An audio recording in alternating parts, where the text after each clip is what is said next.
Hello students, हम कर रहे थे डॉक्टर राम मनोहर लोहिया जी।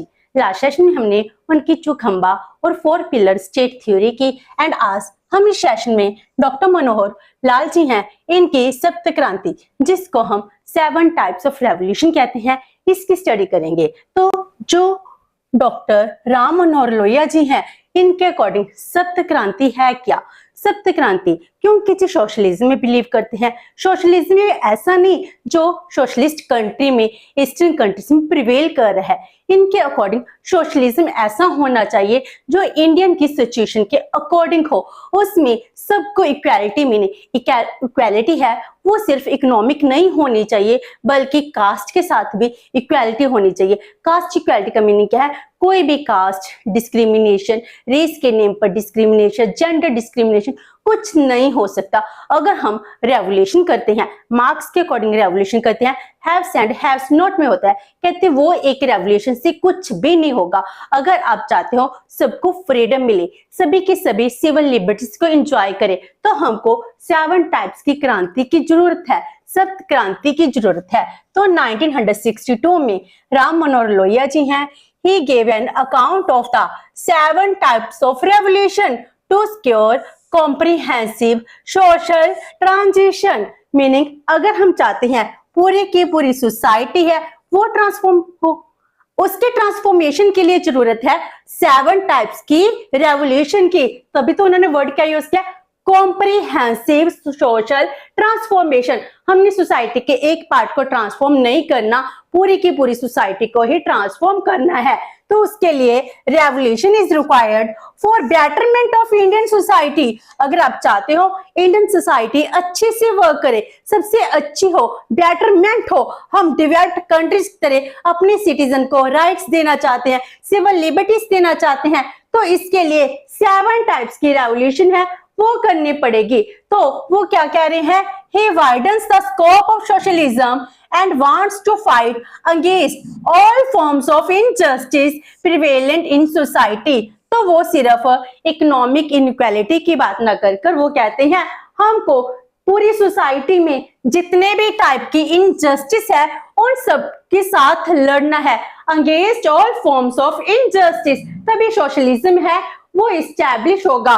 तो सोशलिज्म को इस्टेब्लिश करने के लिए हम सबको अपने हक के लिए रेवोल्यूशन करनी पड़ेगी। तो यही इनका सप्त क्रांति का व्यू है। तो 7 रेवोल्यूशन क्या कहती हैं? First one is revolution against economic injustice. Economic injustice जो कार्ल मार्क्स ने भी कहा था, हैव्स एंड हैव्स नॉट, इन दोनों में बहुत ज्यादा गैप है। इन गैप को क्या करना है? रिड्यूस करना है। तो रिच पुअर का डिफरेंस है वो रिड्यूस होना चाहिए। तो हमारी प्रॉपर्टी कॉमन होनी चाहिए। इकोनॉमिक इनजस्टिस इसके अगेंस्ट रेवोल्यूशन करना। Then revolution against caste system, society में कास्ट सिस्टम प्रिवेल नहीं कर रहा, अपर कास्ट, लोअर क्लास, इसमें डिस्क्रिमिनेशन कितना है। उसके बाद अनटचेबिलिटी की प्रॉब्लम कितनी ज्यादा है। क्या हमको ये सब कुछ खत्म नहीं करना चाहते? अब चाहते हैं हमारी सोसाइटी है वो बेटर हो रही है। बेटर होने के लिए कास्ट सिस्टम भी आपकी सोसाइटी का ही पार्ट है, इसको खत्म करना भी आपकी ही ड्यूटी बनती है। Then revolution against gender inequality, हम मैन एंड वुमन में डिस्क्रिमिनेशन नहीं करते, घर में बॉयज एंड गर्ल्स के बिटवीन डिफरेंस नहीं होता है। तो उस टाइम जब हम 1962 की बात कर रहे हैं, उस टाइम तो एक नॉर्मल घर में भी लड़के और लड़की में डिफरेंस किया जाता था। और उसके बाद जब हम जॉब करते हैं, हमारे वर्क प्लेस पर भी जो हमको वेजेस मिलते हैं, वेज रेट में भी डिफरेंस था। तो जेंडर इनइक्वालिटी प्रिवेल कर रही थी और सोसाइटी इसको कॉमन मान रही थी। इसके लिए वुमेन एम्पावरमेंट की बात तो हम बहुत दूर की बात कर रहे हैं। तो वुमेन है वो इस चीज को एक्सेप्ट भी कर रही थी कि जेंडर इनइक्वालिटी है, तो इसके अगेंस्ट भी हमको रेवोल्यूशन करने की जरूरत है। Then revolution against colour discrimination, जैसे रेस के नाम पर होता है, ब्लैक एंड व्हाइट्स यूएसए में चल रहा है, हमारी कंट्रीज में है, हमारी कंट्रीज में अदर रेसेस आते हैं, हम उनके साथ डिस्क्रिमिनेशन करते हैं। तो रेस के नाम पर किस बात का डिस्क्रिमिनेशन? ये डिस्क्रिमिनेशन भी खत्म होगा, कलर डिस्क्रिमिनेशन को खत्म करना।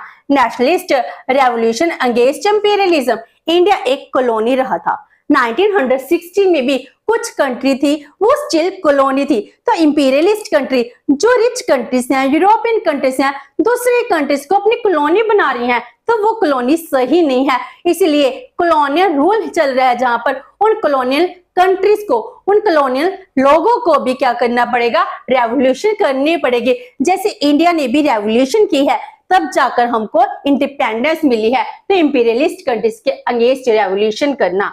देन 6 नंबर पर आती है revolution for individual rights against unjust encroachment. Meaning, अगर आपके देश की सरकार है, आपको सिविल लिबर्टीज नहीं दे रही है, इसके अगेंस्ट आपको आवाज देनी है।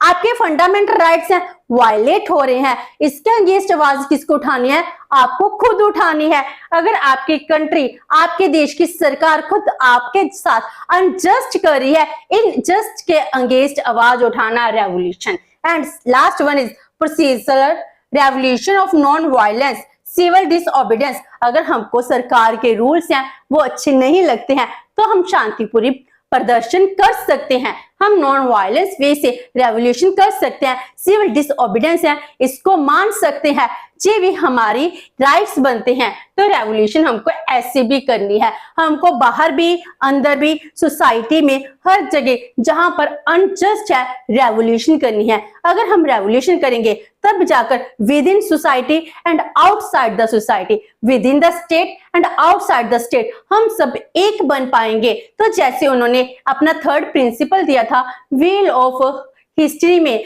अप्रोक्सीमेशन ऑफ मैनकाइंड, वही बात कर रहे हैं कि अगर हमको ह्यूमन यूनिटी करनी है, इसके लिए हमको हर जगह रेवोल्यूशन कर कर इक्वालिटी क्रिएट करने की जरूरत है। तो ये हो गए इनके व्यू अगेंस्ट रेवोल्यूशन। तो अब हम करते हैं Lohia's view on women and caste. वैसे तो हमको रेवोल्यूशन में ही पता चल गए कि वो वुमेन है, उनको इक्वालिटी का जो स्टेटस है वो देना चाहते हैं। फिर भी इनके व्यूज हैं वो आ जाते हैं एग्जाम में। तो व्यूज रिगार्डिंग वुमन, वो क्या कहते हैं, ही बिलीव्ड इन जेंडर रेवोल्यूशन। जैसे हमने कहा कि मैन एंड वुमन है, इनमें किसी भी लेवल पर कोई भी डिस्क्रिमिनेशन नहीं होना चाहिए, both are equal, man and women, ये दोनों के साथ इक्वालिटी का बिहेव होना चाहिए। अगर हम घर की बात करें, सोसाइटी की बात करें, स्टेट की बात करें, हर जगह इक्वालिटी होनी चाहिए। Then guide to reach the goal of woman empowerment. अगर वुमन एम्पावरमेंट की बात कर रहे हो तो इसके लिए क्या है, पहले आपको जेंडर रेवोल्यूशन करनी पड़ेगी, उसके बाद ही वुमन एम्पावरमेंट की बात आप कर सकते हो। Then he emphasis on the emancipation of woman in all spheres of the life. हमारी लाइफ की जितनी भी स्फीयर्स हैं, हर एक में वुमेन की पार्टिसिपेशन, इक्वालिटी है, वो हमको इंश्योर करनी होगी, हमको इक्वल स्टेटस देना होगा, तब जाकर वुमेन एम्पावरमेंट की बात हमको करनी है। इसीलिए वो वुमेन को इक्वल स्टेटस देते थे। देन कास्ट के रिगार्डिंग वो क्या कहते थे, उनके view regarding cast, Lohia ji हैं वो आगू करते हैं that only the empowerment of all deprived and underprivileged section including शूद्र, दलित एंड वुमन। तो इन्होंने इसमें भी वुमन को भी इंक्लूड कर लिया। कहते जितने भी deprived and under privilege section है एक सोसाइटी में, क्या है हमारी इंडियन सोसाइटी में, क्या थे जिसको हम शूद्र कह रहे हैं, दलित कह रहे हैं, जब वुमन कह रहे हैं, will maximize the capabilities of Indian society to attain progress. आप इंडिया की डेवलपमेंट की प्रोग्रेस की बात कर रहे हो, लेकिन इनके बिना डेवलपमेंट नहीं हो सकती है। यही है जो आपके इंडियन सोसाइटी की कैपेबिलिटीज हैं उसको मैक्सिमाइज कर सकते हैं, जितनी भी पोटेंशियल है इसको मैक्सिमम यूज करने के लिए शूद्र, दलित एंड वुमन है वो ही इक्वली कंट्रीब्यूट कर सकते हैं। इसीलिए इनको इक्वालिटी देना बहुत जरूरी है। Lohia sought social justice for a wider chunk of society included BC and woman. तो उन्होंने कहा सोशल जस्टिस सिर्फ शूद्र, दलित, वुमन के लिए नहीं होनी चाहिए, बल्कि ओबीसी, बीसी कैटेगरी के हैं उनको भी इंक्लूड करना चाहिए। जैसे हम अंबेडकर जी की बात करते हैं, वो सिर्फ दलित क्लास हैं, जो शूद्र हैं उनके लिए बात कर रहे थे, लेकिन इन्होंने अपना कॉन्सेप्ट अंबेडकर जी से भी ज्यादा वाइडन कर लिया, इन्होंने ओबीसी, बीसी को भी इंक्लूड कर लिया। देन उन्होंने क्या किया, to eliminate caste his approach prescription was roti and beti. तो इन्होंने क्या कहा, उनका एक प्रिंसिपल बन गया जब वो पॉलिटिक्स में थी, रोटी एंड बेटी, कि हमको साथ में मिलकर ही खाना खाना है, जिससे कास्टिज्म है ये दूर होगा। और बेटी मीनिंग अपनी बेटी की शादी भी इंटरकास्ट कीजिए। रोटी एंड बेटी, जब हम रोटी को मिक्स करेंगे, अपनी बेटी को दूसरे घर में विवाहेंगे, तो इसके साथ क्या होगा, हम कास्टिज्म है इसके प्रॉब्लम्स को दूर कर सकते हैं। तो इनके व्यू है कास्ट के रिगार्डिंग, जिसके साथ हम क्या है डिस्क्रिमिनेशन को दूर कर सकते हैं। तो आज हमने इस सेशन में इनके व्यूज के सप्त क्रांति की, जिससे हम प्रॉपर सोशलिज्म है वो इस्टेब्लिश कर सकते हैं। एंड नेक्स्ट सेशन में हम इनका कॉन्सेप्ट करेंगे न्यू सोशलिज्म का। होप सो कि आपको ये सेशन अच्छा लगा होगा। अगर आपकी कोई क्वेरी है तो पोस्ट कमेंट बॉक्स में, वीडियो अच्छी लगी तो please like and share with your friends. Thank you so much and have a nice day.